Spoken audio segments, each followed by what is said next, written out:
Welcome back to Dan's Messy Garage. This is going to be day 5 of working on the 63 Falcon Sprint. I'm going to be pulling out the seats and changing the carpet. I'm going to change the shifter and adjust the clutch. So my brother's going to come and help me get the seat out of here because it's a bench seat and it's going to be heavy and awkward.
Had the shifter hump off the floor to expose the shifter itself.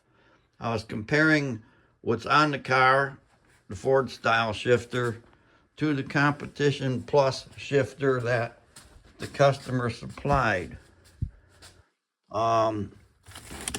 It just will not work the way it is. But I think the problem is that this is for a top loader trans. And there's a T10 in this car. So maybe if we just got a mounting bracket, that big black thing, for a T10 in a Falcon, then the Competition Plus would bolt right to it. These arms are going to be different. Those are way too long, as is. But maybe you can use the arms that are already on this shifter. I don't know. That's a mystery for another day. The carpet's ready to go in. I have it stretched out in the other part of the garage to kind of get some of the wrinkles out because it was been rolled up in a box for who knows how long. And that's going to be the end of day 5. Kind of at a standstill. Need some direction on what to do with the shifter. Now I did adjust it, and I also adjusted the clutch, so maybe it shifts fine. Right now, can't drive the car. But anyways, thanks for watching Dan's Messy Garage, day 5 of working on the 63 Falcon Sprint. Have a good evening.